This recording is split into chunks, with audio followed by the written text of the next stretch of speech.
Move. When I got falsely accused, my brother started a smear campaign to throw me in jail. My parents called him a hero for protecting the victims, so I made them regret it. Now they are begging me. Sup, Reddit. My brother tried to bury me after I was falsely accused, screaming, "Rot in prison." My parents disowned me, calling me a predator. I, 38 male, run my own electrical contracting business and teach basic electrical safety courses at Riverside Community College twice a week. Not exactly glamorous, but I clear six figures when the commercial jobs are rolling in, and the teaching gig keeps my skills sharp. Plus, the college pays $75 an hour for 2 4-hour sessions. Easy money. The whole nightmare started on a Wednesday when the department head, Vincent, called me into his office after my morning session. I figured it was about the new curriculum they wanted to implement for fall semester. Maybe a pay bump. Something normal. Vincent was sitting there with Dr. Helen, the student services director, and some college attorney whose name I didn't catch because I was too busy reading the room. The vibe was funeral home wrong. Too many serious faces for a scheduling conversation. James, thanks for coming in. Vincent had his hands folded like he was about to deliver bad news about a terminal diagnosis. We need to discuss some allegations that have surfaced regarding your conduct at the Skills USA competition last month. My brain immediately went to red alert. What allegations? 2 students have filed separate reports claiming inappropriate physical contact occurred during the competition weekend in Sacramento. Given the serious nature of these claims, we're placing you on immediate administrative leave pending a full investigation. I stared at him like he'd sprouted a second head. What competition? Skills USA Regionals. April 12th through 14th in Sacramento. I wasn't at that competition. Dr. Helen leaned forward with this practiced counselor voice that made my teeth hurt. James, I understand this must be shocking to hear. These situations are always difficult, but what's most important is that we take student safety seriously and ensure proper protocols are followed. I wasn't at the competition, I repeated, slower this time. I was on a job site, running a 3-phase installation at the new medical complex downtown. I can pull the permits, the inspection reports, everything. Vincent's expression didn't shift. We'll review all documentation as part of the investigation process. But given the consistency of the reports and the severity of the allegations, we feel immediate suspension is the appropriate response. Consistency of what reports? I wasn't there. I didn't go to Sacramento. I was 70 miles away running conduit through a hospital that has security cameras on every floor. Vincent finally said, "Your name is on the trip roster." Like that was checkmate. I told him the roster was wrong and offered to prove I was on a job site the entire weekend. Nobody even pretended to care. The attorney finally spoke up. Some rehearsed corporate nonsense about liability and proper procedure. We need you to collect your materials and exit campus today. Someone from HR will be in touch about next steps. That's when I understood. They'd already decided. Evidence was just an inconvenience that might complicate their neat little narrative. Can I at least know what I'm specifically accused of? Student privacy laws prevent us from sharing details without signed releases, Dr. Helen said smoothly. But the nature of the allegations warrants immediate action. I wanted to pull out my phone right there and show them the work orders, the signed inspection documents, the time-stamped photos I'd taken of the installation for the project file. But something about how they were all sitting there in this unified wall of bureaucratic certainty told me it wouldn't matter. They'd chosen their story. I was just the obstacle. I cleared out my desk in 15 minutes. Grabbed my tools, a couple of reference books, some flash drives with lecture materials. The whole time I kept thinking about April 12th. I remembered that weekend perfectly because the hospital job had been a nightmare. Critical path work with inspections scheduled for Monday morning. I'd been on site from 6 a.m. to 7 p.m. Friday, Saturday, and Sunday, supervising a crew of 4 guys while running the rough-in myself on the surgical wing. My back had been killing me by Sunday night. I'd gone home and soaked in a hot bath for an hour. I had permits with my signature, inspection reports, progress photos, daily logs, 4 electricians who'd worked alongside me the entire weekend. My phone had probably pinged off the hospital's cell tower 200 times over those 3 days. 10 minutes of checking records would have cleared this up instantly. They didn't want to check. I called my parents from the truck. My dad answered on the second ring. They're accusing me of something that's physically impossible, I said. No preamble, no drama. 2 students claim I did something at a competition I wasn't at. They suspended me. My mom got on speaker. Her voice had that edge she gets when she sees an opportunity. What exactly are they saying happened? They won't tell me specifics, but they said it was at the Skills USA competition in Sacramento. I was working the hospital job that entire weekend. There was a pause. Then my dad. Do you have proof? Signed permits, inspection documents, work crew witnesses, site photos, everything. Then we'll handle this, he said. But his tone wasn't reassuring. It was calculating. Come by the house tonight. We need to discuss strategy. That night, I pulled every piece of documentation I had. Permits with my signature as the license holder on site. Inspection reports from 3 separate walkthroughs that weekend. Hospital security badge logs showing entry and exit times. Crew statements. Progress photos with timestamps. Everything organized, chronological, airtight. Proof that didn't just suggest innocence, but demonstrated physical impossibility. I wasn't in Sacramento. I was 70 miles away on a job site that left a paper trail any first-year law student could verify in 10 minutes. I sent it all to Vincent at midnight with a subject line. Documentation, April 12th to 14th hospital job. He never responded. My brother Brandon called me Thursday morning at 8:30. I was still half asleep, but we'd grown up in the same house and shared the same last name, so I figured blood would count for something. Then I remembered. Brandon had always needed to be the better son. When I started my business at 26 and bought my first house at 28, he'd spent Thanksgiving dinner explaining to everyone how real careers required advanced degrees. When I paid off my truck in cash, he'd made some comment about how blue-collar money didn't build generational wealth.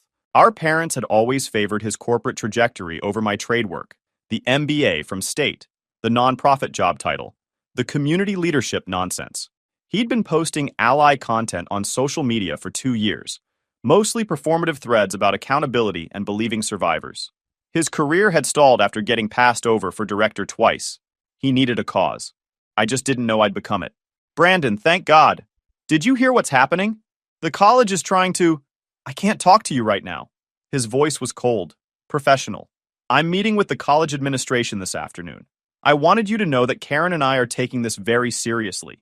Taking what seriously? I wasn't even at the competition. I have documentation showing I was on a job site the entire weekend. Permits, inspections, crew statements. I have to go. He hung up. I tried calling back. Blocked. Tried texting. Blocked. I sat there in my truck staring at my phone thinking maybe I'd misheard. Maybe he needed time to process. Maybe the college had fed him some nonsense that made him cautious. Then I got a text from my Uncle Paul. Did you see what Brandon posted? Call me. Brandon had sent something to the extended family first. A private message to my parents, my aunt, a couple of cousins. Uncle Paul forwarded it to me. Professional language about serious allegations and supporting the investigative process, and how he couldn't in good conscience maintain contact until the facts were established. Cold. Measured. But unmistakably a line drawn in the sand. That was the warning shot. 6 hours later, the family group text exploded. Brandon had posted a message that felt like getting stabbed in the chest. I've been informed of credible allegations against James involving students at Riverside Community College.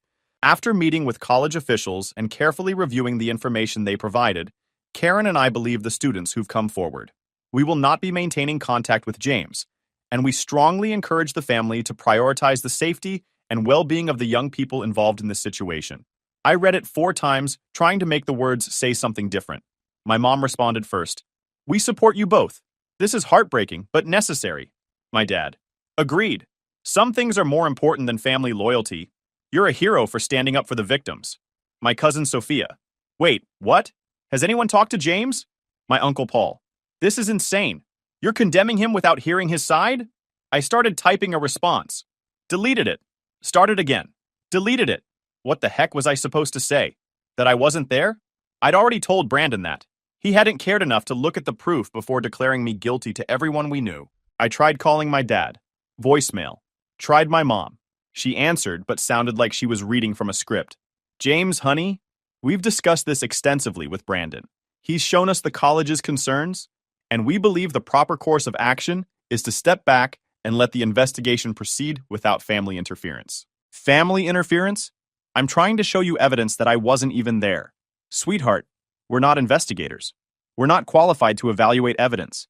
What we can do is support the process and ensure that victims feel safe coming forward. Victims of what?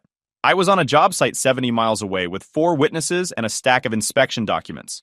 Your anger right now is understandable, but it's not productive. We love you, but we need to think about the broader implications. Broader implications of what? Destroying an innocent person because it's easier than checking basic facts? She sighed like I was being difficult. We'll talk when you've calmed down. She hung up. By Thursday night, Brandon had posted something on social media. My Uncle Paul screenshotted it and sent it to me before my mom made him delete his number from the family contacts. Some long manifesto about believing survivors even when it costs you relationships, about how real accountability requires sacrifice, about choosing what's right over what's easy. 300 likes within 2 hours. Comments calling him brave, calling him a real ally. Not one person asked if he'd verified a single fact. Friday morning, the college sent the termination letter. Effective immediately. Corporate language about maintaining safe learning environments and making difficult decisions in the interest of student welfare. I'd taught there for 4 years. Helped design their entire electrical safety curriculum. Had a 98% student approval rating. Never had a single complaint until 2 kids who'd never been in my class suddenly remembered I'd molested them at an event I didn't attend. They fired me in 3 paragraphs. My landlord sent an eviction notice the following Tuesday. 60 days to vacate. Apparently, there's a morality clause buried in the lease about conduct that damages the property's reputation. Being falsely accused of being a predator apparently qualified. My commercial account started pulling contracts. Word travels fast in the construction industry, and nobody wants to be associated with that kind of liability. 3 jobs worth $180,000 in billings evaporated in 1 week. The general contractors who'd been calling me for bids suddenly had scheduling conflicts. The supply house that had given me net 30 terms for 6 years switched me to cash only. My accountant sent a polite email suggesting we reassess our professional relationship. Friends stopped responding. People I'd known since high school left me on red. My gym membership got mysteriously canceled. The guy who ran the coffee shop near my apartment, where I'd been getting the same breakfast sandwich for 3 years, suddenly couldn't make eye contact when I walked in. I stopped going. I kept sending messages to Brandon. Tried email when he blocked everything else. Sent him the complete evidence folder with every timestamp, every photo, every piece of documentation proving I'd been on site that weekend. Subject line, just please look at this. Delivery confirmed. Never opened. He'd decided I was guilty, and evidence was just noise. I stopped explaining on day 12. Not because I'd accepted defeat. Because I realized something sitting in my empty apartment surrounded by boxes I couldn't afford to move. Nobody who'd already chosen sides was going to look at proof. They didn't want truth. They wanted a villain. And I'd been perfectly cast. I didn't go back to my parents' place. That door was welded shut. I moved my stuff into a storage unit and crashed in my buddy Mike's basement on a folding bed. I paid him in cash and rewired his panel that looked like it had been installed during the Nixon administration. I spent the weekend organizing everything. Permits, inspections, badge logs with exact timestamps, progress photos, witness statements from the crew. Everything pointed to the same conclusion. I wasn't in Sacramento. I was on a job site 70 miles away, doing work that left a comprehensive paper trail. Monday morning, I called a lawyer. Not some big firm. Couldn't afford that. But my Uncle Paul knew someone who owed him a favor. Civil rights attorney, mid-30s, who did Title IX work and had a reputation for eating college administrators alive. She was already on her second coffee when I arrived at the diner. "Walk me through it," she said, pulling out a legal pad. I did. The whole thing. The accusation, the suspension, the family implosion, Brandon's social media crusade, everything. She spent 20 minutes going through my evidence. When she finally looked up, her expression was predatory. "This is bulletproof. You weren't there." I know. So why the heck are they still pushing this? Because admitting they were wrong means admitting they railroaded an innocent guy. The college, the administrators, my brother, they all went public fast and loud. Walking it back now makes them look incompetent or malicious. Easier to keep insisting I'm guilty and hope I slink away quietly. She nodded slowly. Here's what you need to understand. You have strong claims for defamation, tortious interference, maybe Title IX violations. Your brother made specific, false, damaging statements that cost you income and housing. The college violated basic due process. This will get ugly, it will take time, and it will cost them more than they're prepared to pay. I'm not going anywhere. Good. Then here's the play. We don't engage publicly. We preserve evidence, file the necessary complaints, and let them keep digging their hole deeper. Every time your brother posts, we screenshot it. Every time the college refuses to look at your evidence, we document it. When this goes to trial, we bury them in their own negligence. What about Brandon? What about him? He's out there calling me a predator. He's coaching the families. Let him. Every post he makes, every statement he helps craft, every time he doubles down without checking basic facts, it becomes evidence. The more certain he acts, The worse he looks when we prove he never verified anything. He's building your case for you. I liked her immediately. We spent the next hour going through next steps. Before I left, she gave me one more instruction. Send preservation letters to the college and to Dr. Helen. Put them on notice that they're required to preserve all documents, emails, and records related to this case. If they destroy evidence after that letter, it becomes a whole different problem for them. I sent preservation letters that afternoon, then filed complaints with the State Accreditation Board and the Department of Education. Started drafting the defamation lawsuit against Brandon. Nothing dramatic, nothing public, just bureaucratic machinery grinding into motion. Brandon kept posting long threads about believing victims, about how dangerous it was when families protected predators, about choosing moral courage over familial obligation. He wasn't even subtle about it. The whole thing boiled down to convict him first, ask questions later. Each post got screenshotted, logged, added to the file. He was building my case one self-righteous paragraph at a time, and he didn't even know it. The police investigation started 3 months in. They checked the competition records. My name wasn't on them.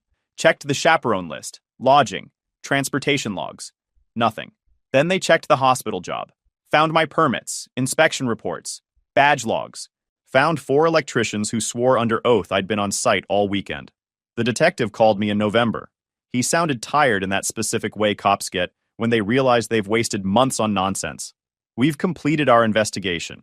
I want you to know we found no evidence placing you in Sacramento that weekend. Your alibi is rock solid. We're closing this with no criminal charges filed. What about the accusations? Long pause. We're reviewing how those allegations were documented and who was involved in that process. That's all I can say. He hung up. I called my lawyer. She wasn't surprised. Perfect. Now we go after them. She'd been busy while I stayed quiet. Filed discovery requests, served subpoenas on the college, on Dr. Helen, on Brandon. The college fought it, claimed student privacy, institutional privilege, confidentiality protections. She tore through every objection like tissue paper. But first came the stonewalling. HR started ghosting. The college's legal team sent form letters. We cannot comment on ongoing personnel matters. When my lawyer requested the security badge logs from the hospital, they claimed technical issues made the data unavailable. The college tried to make it go away quietly. Their attorney reached out in December with a settlement offer. $50,000, mutual non-disclosure agreement, no admission of wrongdoing. The email had that desperate corporate smell.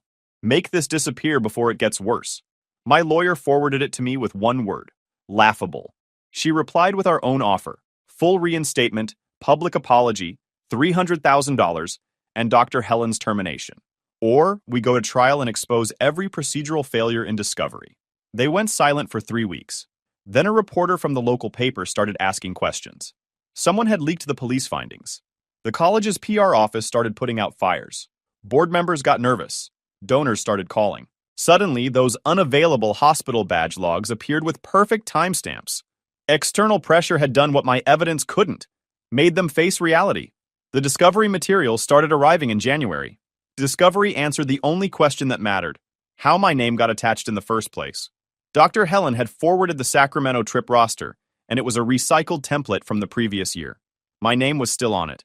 She treated that spreadsheet like gospel, then coached the girls until their statements matched the roster. Emails between Dr. Helen and Vincent discussing narrative management and controlling the story.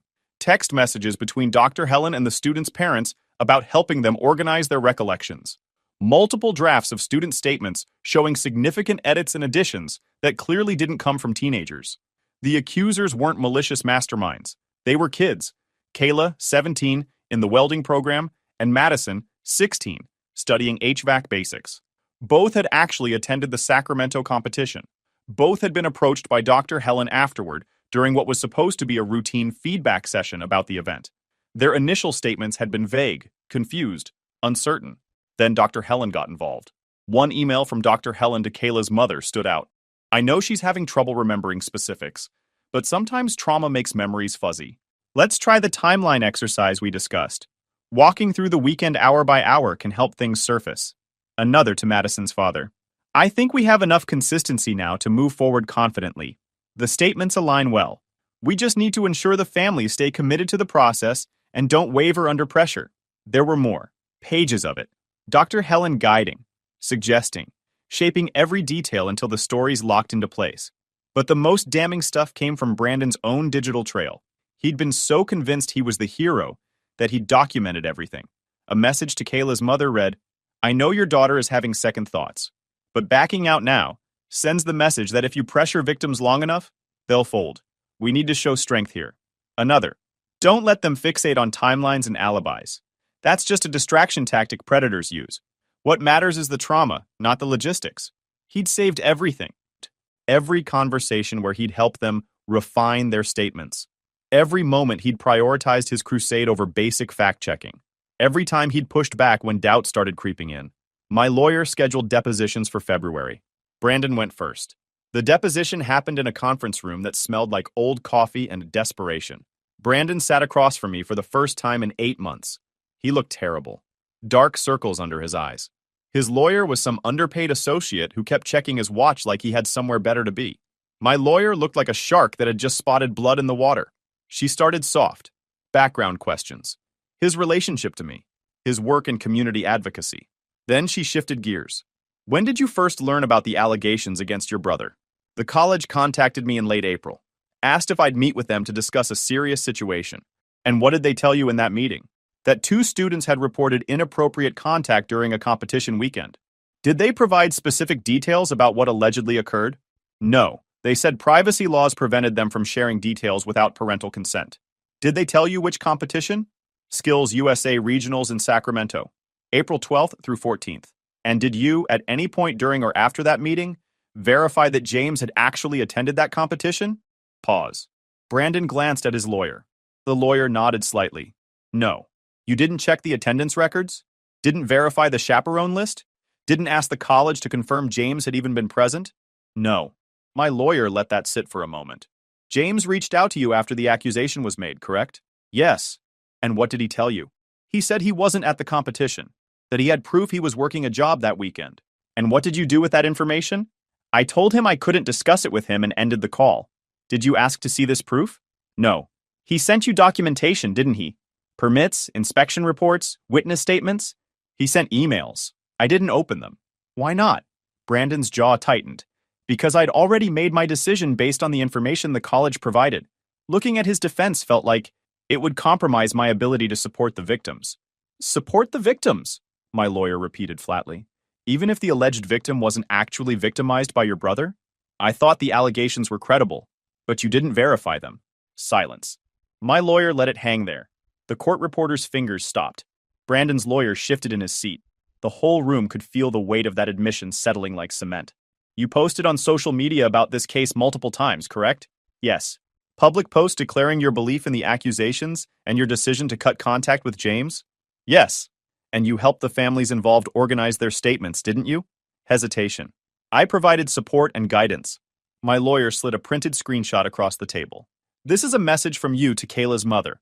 You wrote, and I quote, 'Don't let them focus on timelines and alibis. That's just a distraction tactic predators use.' Do you remember writing that?" Brandon stared at the paper. "Yes." "Were you aware that timelines might actually matter if, for example, the accused person wasn't present at the event in question?" At the time, I believed." "At the time, you believed verification wasn't important?" "I believed protecting the students was more important than getting caught up in technicalities." "Technicalities like whether your brother was actually there?" His lawyer objected. My lawyer withdrew the question and kept going. "You also messaged Kayla's mother encouraging her not to let Kayla walk anything back, even after the student expressed uncertainty about her recollection. Is that accurate?" "I was trying to prevent her from being pressured into silence." "Or were you trying to prevent her from telling the truth when that truth became inconvenient for your narrative?" Objection. Withdrawn. "Let's talk about your testimony to the College Board. You gave public comments, correct?" "Yes." "And in those comments, you stated that James was guilty and that the family should support the accusers over him?" "I stated that I believed the students and that accountability was necessary." "Accountability for something he didn't do?" "I didn't know that at the time." "You could have known. You chose not to, correct?" Brandon didn't answer. My lawyer leaned forward. "Brandon, did it ever occur to you that by publicly declaring your brother guilty, by helping families craft consistent statements, by encouraging them to ignore doubts and stay committed, did it ever occur to you that you might be participating in destroying an innocent person's life?" "No." "Why not?" "Because I've worked with victims for years." I've seen how often they get silenced and dismissed. I didn't want to be part of that system. So instead, you became part of a system that destroys innocent people without checking basic facts? Objection. The deposition went on for 6 more hours. My lawyer walked him through every message, every post, every statement he helped shape, made him explain each decision, each assumption, each moment he'd chosen certainty over verification. By the end, he looked destroyed. My lawyer had one final question. Brandon, if you could go back to April, would you have done anything differently? Long pause. Brandon's hands were shaking slightly. I would have verified he was there first. The deposition ended at 8 p.m. Brandon left without looking at me once. His lawyer pulled my lawyer aside in the hallway. I watched through the glass as they talked. The lawyer kept shaking his head. My lawyer's expression stayed neutral. When she came back, she had that look lawyers get when they know they've already won. He's going to settle, she said. He has to. His own words buried him. The college board meeting where everything fell apart happened on a Tuesday in March. They'd scheduled it as routine business, but word had leaked about the investigation findings. The room was packed. Parents, faculty, a handful of reporters, local activists who'd been supporting Brandon, and some family members I hadn't seen in months. My uncle Paul was there, my cousin Sophia, a few friends who'd stuck around. I'd asked them not to come, but Paul had said, "We're watching you get vindicated. We're not missing it." My parents sat in the back corner. My mom had that tight smile she wears when things aren't going her way. My dad looked like he'd rather be anywhere else. Brandon was absent. His lawyer had probably told him to stay away. The interim college president, brought in from the district office after the scandal broke and Vincent resigned, opened with a prepared statement about transparency and institutional responsibility. The room went quiet. Then they read the findings. After an extensive review of the allegations made against James, including examination of work permits, inspection reports, security logs, and witness testimony, this board finds no factual basis connecting James to the alleged incident. James was not present in Sacramento on the weekend in question. He was, in fact, on a commercial job site in this city, performing licensed electrical work with multiple witnesses confirming his presence. Murmurs rippled through the room. Furthermore, our investigation revealed significant procedural failures in how the initial accusations were handled. Students were interviewed without proper protocols. Statements were edited and refined by college personnel in ways that compromised their credibility. Multiple administrative decisions were made without verification of basic facts. The interim president looked uncomfortable. James has filed civil claims against this institution, against Dr. Helen, and against his brother Brandon for defamation and related allegations. While we cannot comment on ongoing litigation, the college wishes to acknowledge that James was wrongfully terminated and that his professional reputation was damaged by institutional failures on our part. Someone in the audience shouted something. A reporter stood up. The president gavelled for order. "We are prepared to offer James a settlement in the amount of..." My lawyer leaned over and whispered, "Don't take it. We're going to trial on the defamation claims. Make an example." I nodded. Brandon's case went to trial in May. Civil court, not criminal. Money and reputations, not handcuffs. His lawyer tried everything. Argued good faith reliance on the college's investigation, claimed his posts were protected opinion, said he was trying to support victims, and didn't have a legal duty to verify facts. My lawyer destroyed him. She walked the jury through every piece of evidence Brandon had ignored, every message coaching families to ignore doubts, every public declaration of guilt without checking if I'd even been in the same city. "This isn't about believing victims," she said in closing. "It's about what happens when belief becomes a weapon." Brandon didn't just fail to verify facts.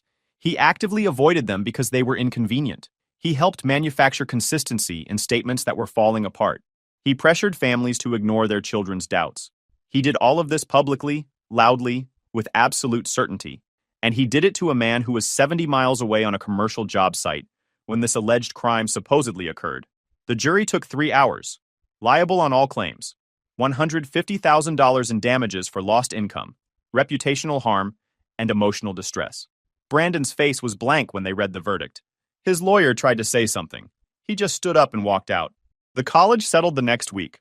$280,000, public apology, agreement to reform investigation procedures.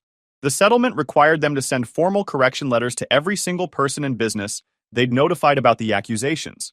My landlord, every vendor who'd pulled contracts, the college department mailing list, the local contracting association, all on official letterhead, stating that the allegations were unfounded, that I'd been wrongfully terminated, and that their investigation confirmed I wasn't present at the event. My lawyer called it reputational remediation. I called it watching them eat crow in writing. My old landlord called me 2 days later, apologized, offered to be a reference. 3 vendors who dropped me reached out about new contracts. The department chair who'd supervised my termination had to sign every letter personally. They also paid settlements to the families whose kids had been used as props in Dr. Helen's crusade. I don't hate Kayla or Madison. They were 17 and 16 when this started. Just kids who got pulled into something they didn't understand by adults who should have known better. Dr. Helen manipulated them. Brandon reinforced it. Their parents got coached into believing consistency mattered more than truth. The girls were confused, pressured, and surrounded by authority figures, telling them what to remember. I blame the adults who used them. Dr. Helen lost her license 4 months later. The state board found she'd coached students, manufactured evidence, and violated about 20 professional standards. She tried to appeal.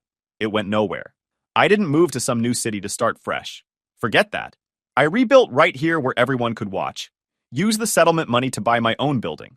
4,000 square foot shop with office space and room for equipment. Hired back my old crew. Started bidding on the commercial jobs that had dropped me. Turns out a $250,000 settlement and a court judgment in your favor is pretty good advertising. Within 6 months, I was busier than before the nightmare started. My parents tried to reconcile in July. Showed up at the shop unannounced while I was running conduit for a restaurant renovation. I saw my dad's car pull into the lot and knew exactly what was coming. My dad started with, "We thought it was important to clear the air and discuss, get out of my shop." My mom tried her soft voice, the one she uses when she wants something but needs to pretend she's being reasonable. "James, sweetheart, we were just trying to do what we thought was right at the time. We didn't have all the information. You had the information. I sent it to you. You chose not to look at it because Brandon told you not to. That's not fair," my dad said. We were in an impossible situation. Family was divided. Emotions were high. Emotions were high because you let Brandon declare me guilty without checking a single fact. You backed his play because he's always been your golden child, and I've always been the disappointment who works with his hands instead of pushing paper in some corporate office. My mom's eyes got teary. "We never said that. You didn't have to. You showed it when it mattered." I went back to work. They stood there for another minute, then left. Haven't heard from them since. The family fracture never healed. Uncle Paul and cousin Sophia stayed in touch. Everyone else either chose Brandon's side or just went quiet. Fine by me. Blood doesn't mean anything when the people who share it throw you under the bus the first chance they get. Brandon tried to rebuild his advocacy career, but the court judgment followed him everywhere. Got fired from his nonprofit job 3 months after the verdict. Last I heard, he was working at some insurance company doing grunt work for $45,000 a year. His wife Karen left him in September. Took the house, the car, and the dignity he had left. I didn't celebrate. Didn't feel good watching him crater.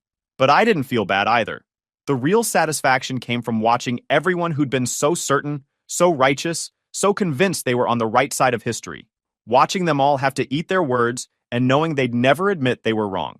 It was a cold Saturday in October, almost 18 months after the accusation, when Brandon finally showed up. I was closing up the shop around 6 p.m. when his truck pulled into the lot. I recognized it immediately. Same beat-up Ford he'd been driving since college. He sat in the cab for a good 5 minutes before getting out. I kept loading tools into my service van like I hadn't noticed him.